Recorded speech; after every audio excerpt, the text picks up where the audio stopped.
Whenever I make a Vancouver Canucks video and it specifically goes around Brock Boeser, I always get such interesting comments where there's some people that obviously do really like Boeser with understanding his flaws. And then there are people that just want him to walk and just don't even want the Vancouver Canucks to even engage with him. Whenever I make a Brock Boeser video, that's the feeling I get around Canucks Nation or Canucks Army or whatever. I am on the side of, I've been consistent on this, that I like Brock Boeser, and I think that the Vancouver Canucks should actually try to retain him. I think he's a good player. I don't think he's like a super old player. I think he's a talented top six player. Yes, I know he struggles to skate. I understand he struggles in different ways. I think he's actually improved in terms of his two-way defensive ability, in my opinion, as well.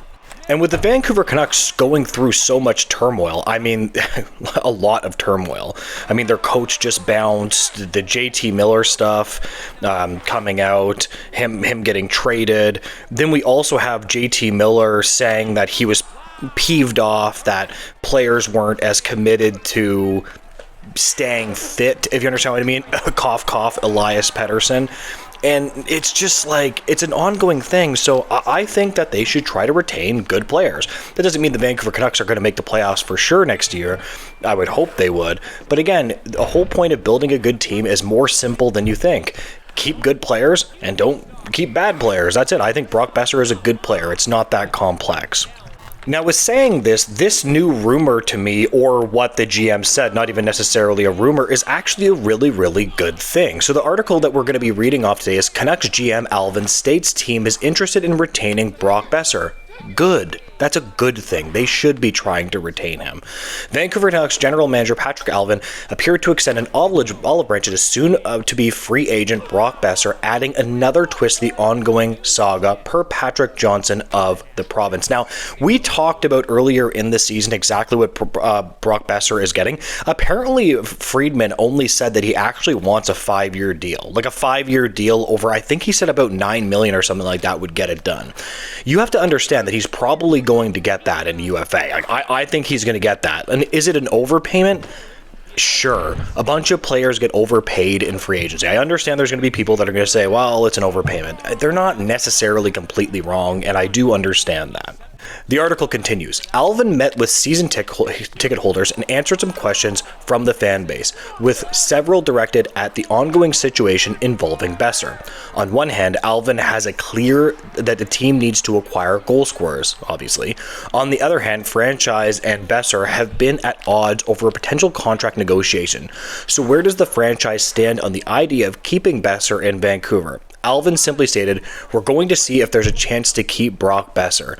Great. Now, the only thing is like, is he just saying that to say the right thing? I hope not, man. I really actually hope that they do keep him. He's not even that old, too. Like, this is the thing, is that I think that sometimes, whatever your NHL team is, you're probably a Canucks fan, but sometimes you have a down year in your team and you think, well, we just got to blow it up. Oh, well, we just got to blow it. It's like, that's not necessarily true, although this is a season where I'm very interested in exactly what Vancouver's going to do, because they might even be going through turmoil with perhaps Quinn Hughes or something like that as well.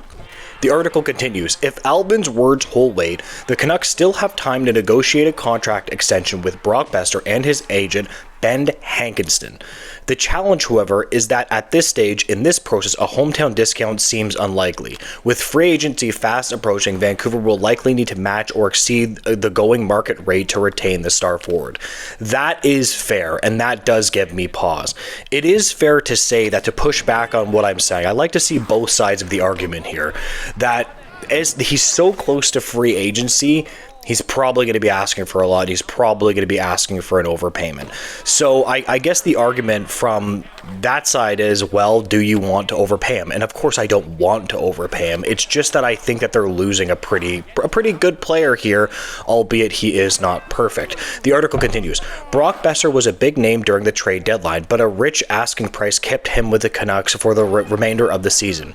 Then in April, Boeser acknowledged that the chances of re-signing with Vancouver beyond this season offseason were unlikely. He said at the time, honestly, it's unlikely at this point. It sucks. It's unfortunate. I'm just trying to play good hockey, and then I'll worry about everything after that. We all know it's been a roller coaster of a year. There's been a lot of different things. So obviously, like, listen, when Boeser said that does not sound good. It sounds like the team and the player weren't talking, and that's just really it. But these comments from Allvin are really, really good, in my opinion. The article continues. In late February, Daily Faceoff Cervelli reported that Boeser declined a 5-year, $40 million extension. That is actually quite a bit.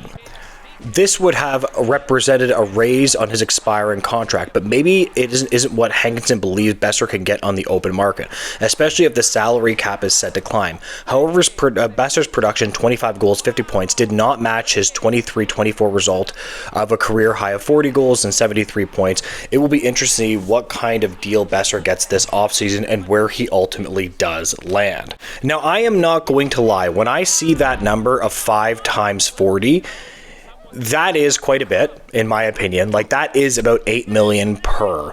Here's the thing, though. It is a thin free agent in terms of scoring talent. I know that there's Boeser. I know that there's Ehlers. I know that there's obviously Mitch Marner is the big fish. And I know those things, but we also have to understand that players just get overpaid. They just get, look at what Joel Edmondson got. I understand that he's a defenseman, but that guy got grossly overpaid. You don't think Boeser's going to get that? I think he can probably get more than $8 million. Now, it's interesting. I remember, and I already said this earlier, that Elliot Friedman touched on the fact that he said that he would be willing to take around 9. That would probably get it done, essentially. That is pretty rich. So I'm not going to lie, even if as a person that wants to retain Brock Boeser with the Vancouver Canucks, I will admit that even that does give me pause where I'm like, oh boy, $9 million. But here's the thing. It's good that they're trying to talk, and it's good that they're trying to figure it out. The reason that Boeser said that was probably because they weren't talking at all, and then obviously that's at odds with him staying there, if you understand what I mean. Anyways, I am going to end this video here. I just wanted to touch on this rumor. If you guys can make sure to like, comment, and subscribe, I would greatly appreciate that, guys, and make sure to have a great day. Goodbye, guys.